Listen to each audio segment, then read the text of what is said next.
미연준이 베이비 스텝으로 계단을 내려가다가 다시 멈췄습니다. 너무 빨리 또 너무 멀리 내려가면 안 되니까 숨도 고르면서 상황을 지켜보겠다는 건데요. 여기서 얼마나 더 서 있을까요? 그리고 중요한 변수가 하나 있죠. 바로 다가오는 연준 의장 교체입니다. 정광윤 기자와 함께 이번 주 연준 금리 결정과 또 향후 금리 경로까지 짚어보겠습니다. 정 기자, 시장 예상대로 연준이 일단 가다가 섰습니다. 네, 그렇습니다. 올해 첫 FOMC 회의에서 기준금리를 3.5%에서 3.75%로 유지했습니다.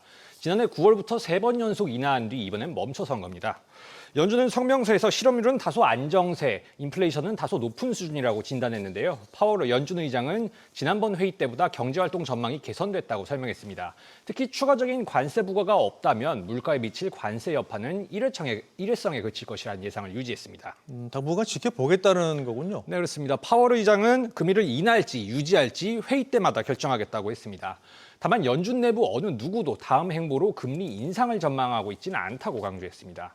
또 현재 상황이 새로 들어오는 지표에 따라 결정할 수 있는 유리한 위치라고 설명했는데요. 시장은 올해 2차례 금리 인하를 기대하고 있습니다. 시카고 상품거래소 패드워치에 따르면 일단 파월 의장이 회의를 주재하는 4월까지는 현 수준을 유지할 것이라는 관측이 더 많습니다.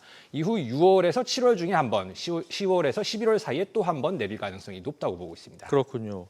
최근 FOMC 내부 분열이 좀 심해지는 모습을 볼 수 있었는데 이번에도 만장일치 결정이 아니었어요. 네, 그렇습니다. 투표권을 가진 12명 가운데 2명이 반대표를 던졌습니다.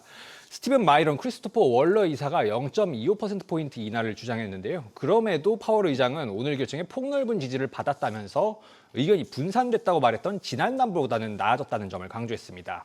지난 회의에선 반대표가 3명이었는데요. 마이런 이사가 더 큰 폭의 인하를 요구했었고 우스탄 굴스비 시카고 연은 총재와 제프리 슈미드 캔자스시티 연은 총재는 반대로 유지를 주장했었습니다. 예. 자, 금리 결정은 사실 예정이 돼 있던 어떤 수순이었다고 보고 연준 독립성 논란이나 그다음에 연준 위원 그러니까 파월 연준 의장의 거취 문제 각종 이슈들이 더 큰 관심사였기 때문에 주목이 됐었는데 관련해서는 어떤 언급이 나왔나요? 네네. 파월 의장은 연준의 독립성을 유지할 수 있을 것이라고 확신하느냐는 질문에 저와 동료들은 이에 강력히 전념할 것이라고 말했습니다. 이어 아직은 독립성을 잃지 않았다며 만약에 신뢰를 잃으면 회복하기 매우 어려울 것이라고 밝혔습니다.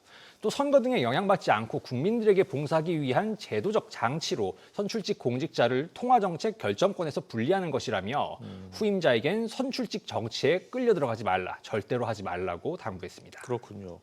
그리고 법무부 수사, 그다음에 거취 문제에 대해서는 뭐라고 했습니까? 네네. 파월 의장 기자회견 시작 직후부터 관련 질문들이 쏟아졌는데요.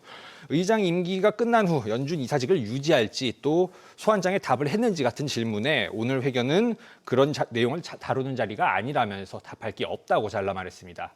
의장 임기는 오는 5월 중순까지인데요. 이후에도 금리 결정 투표권이 걸린 이사직 임기는 오는 2028년 1월까지 남아 있습니다. 통상 의장 임기를 마치면 이사에서도 물러나는 게 관례지만 파월 의장의 경우엔 연준 독립성을 의식해 남는 쪽을 택할 수 있다는 예상도 나오고 있습니다. CNBC는 최근 자체 설문 결과 남을 가능성에 대한 찬반이 42%로 비슷하게 나뉘었다고 보도했습니다. 다만 예측 시장 플랫폼인 칼시에선 오는 8월 전에 사임할 확률을 62%로 보고 있다며 차기 의장이 인준 절차를 통과하면 바로 사임할 것으로 보고 있다는 의미라고 덧붙였습니다. 연준 이사로 계속해서 파월 의장이 남는다면 연준 독립성이 지켜질 수 있을까요? 가시밭길이 예상됩니다. 네. 블룸버그는 연준 독립성을 존중하는 대통령이나 의회 둘 중 하나는 필요한데 지금 미국에는 둘 다 없다고 지적했습니다.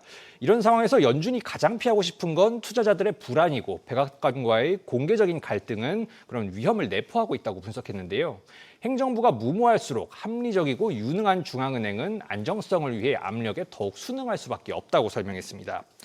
이어 트럼프 대통령의 연이은 도발에도 파월 의장이 그동안 정면 대응을 최대한 피하려 한 것 역시 이런 계산 때문이고 같은 이유에서 5월에 이사직에서도 파월 의장이 물러날 수 있다고 내다봤습니다. 실제 이번 기자회견에서도 파월 의장은 지난 공개 성명 때와 달리 행정부를 직접 겨냥하는 발언은 피하는 모습을 보였습니다. 네. 자, 그리고 이제 리사 쿡 연준 이사에 대한 지금 대법 심리가 진행되고 있는데 이 해임 소송도 좀 큰 변수잖아요.